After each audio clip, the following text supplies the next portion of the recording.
En agosto del 2023, recientemente, salió esta circular 2, la cual explica cómo se van a tomar, cómo se van a actualizar los cargos que tienen extensión horaria a partir de la fecha. En la circular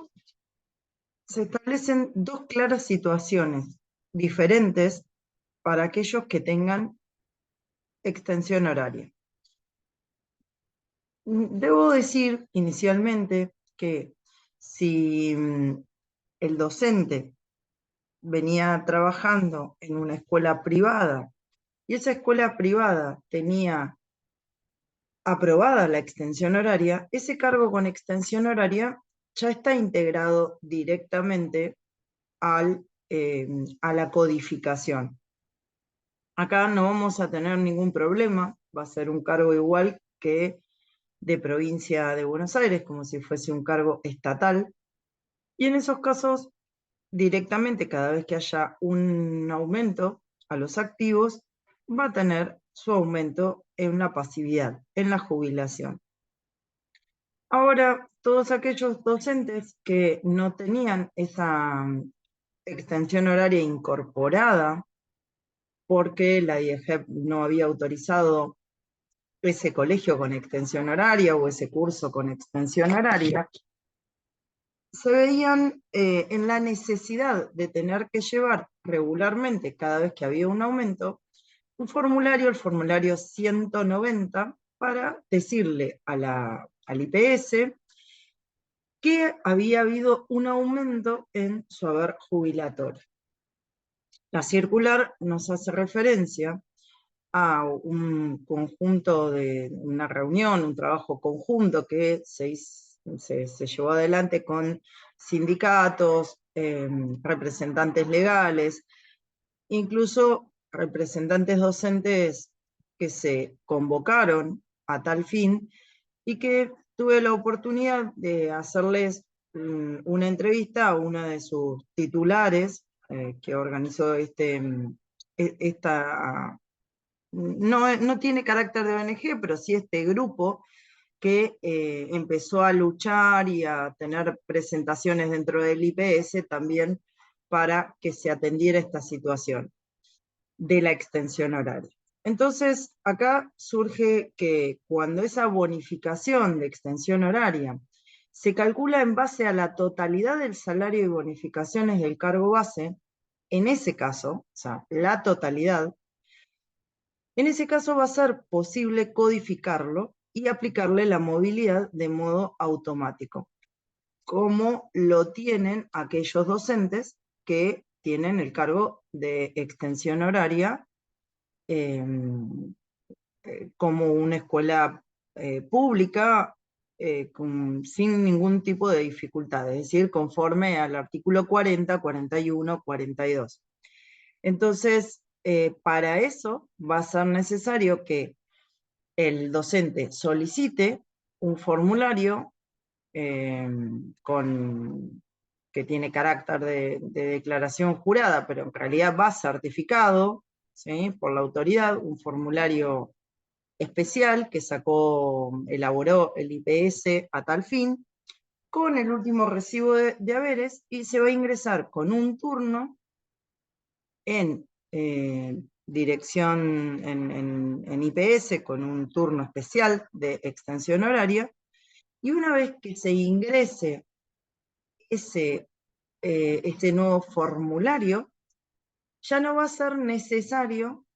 llevar el formulario 190 cada vez que haya un aumento, porque se le va a permitir, a través de este mecanismo, hacer una codificación de ese cargo de DIEGEP como extensión horaria, y a partir de que desde adecuaciones, o sea, haciendo todo el circuito, lo compute ya codificado,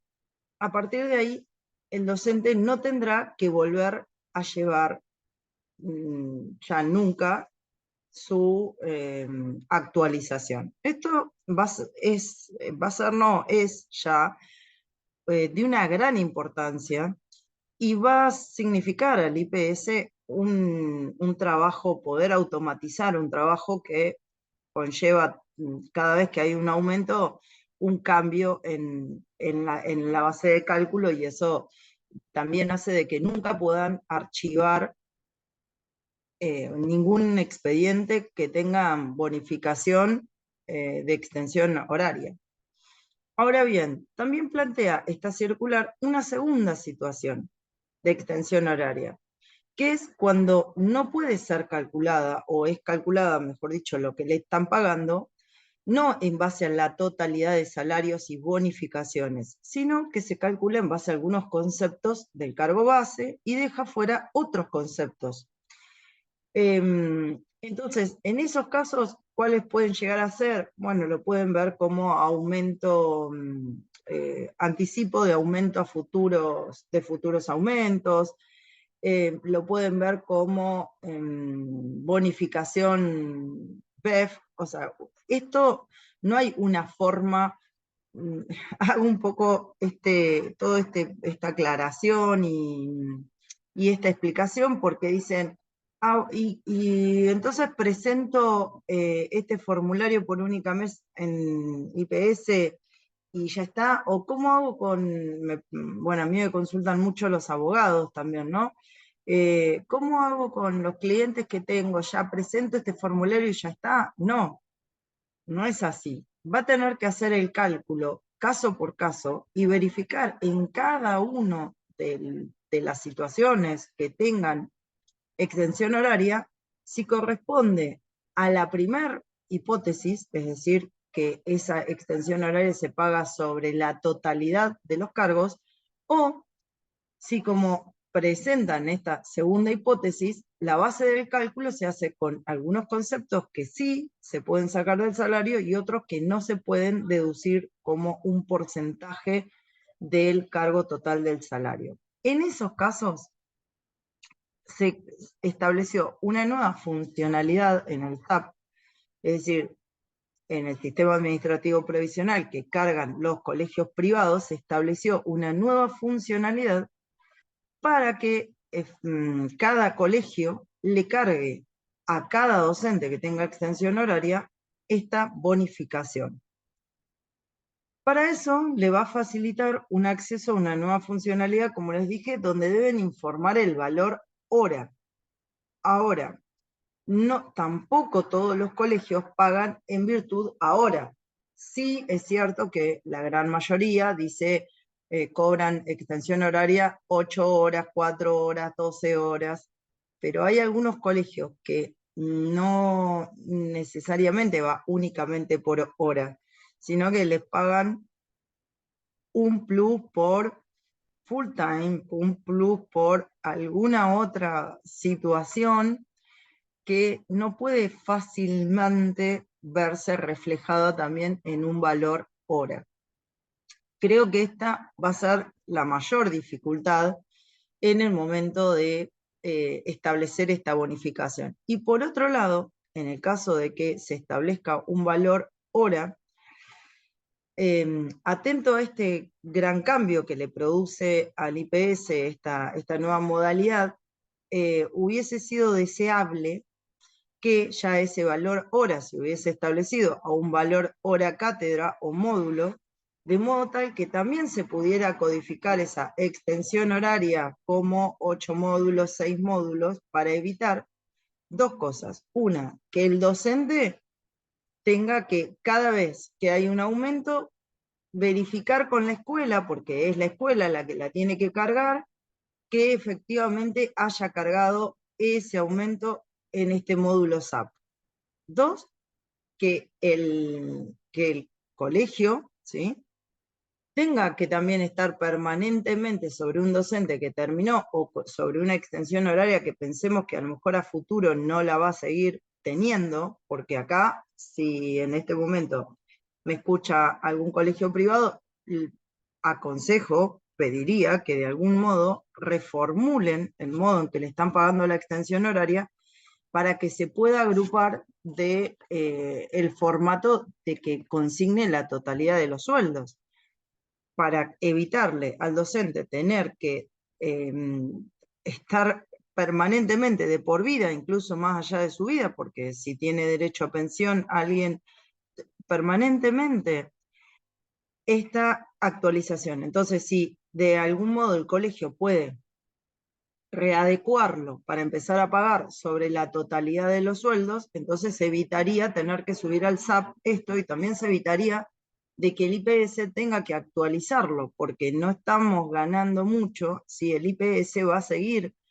teniendo que actualizar todos estos cargos por extensión horaria basado en lo que se sube al SAP.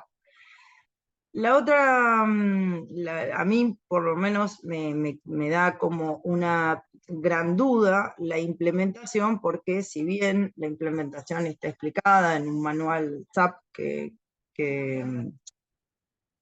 establece cómo lo van a cargar, el punto es si va a haber una automaticidad en esta carga, ¿sí?, que va a hacer el colegio, o va a pasar como en algunos casos donde el colegio sube eso, ¿sí?, como si fuese la certificación, está subida, está firmada,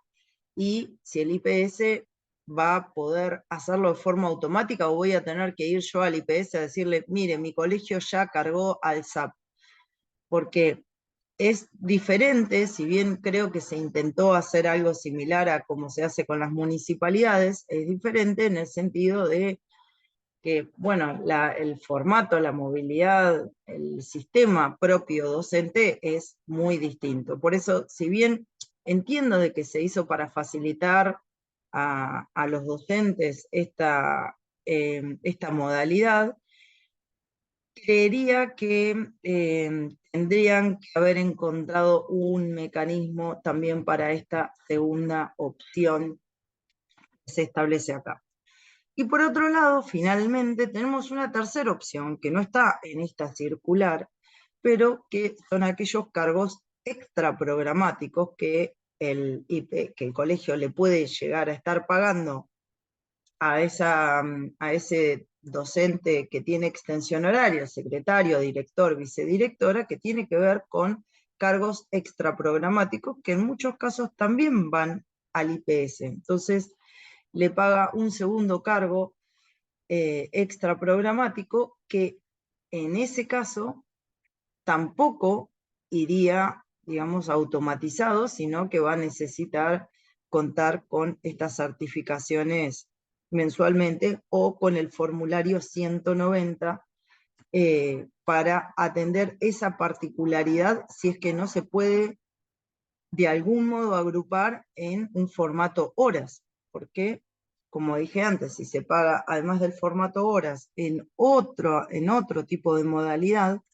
entonces acá no le va a quedar otra que seguir con este formato del 190. Esto es muy reciente, veremos de qué manera se van limando las cuestiones más prácticas de implementación de esta circular, pero bueno, quería un poco explicarle este formato y esta modalidad para que ustedes lo tengan en cuenta al momento bueno, de iniciar la jubilación, o si están trabajando como abogados, para poder solicitarlo tanto cuando se inicia como por reajuste.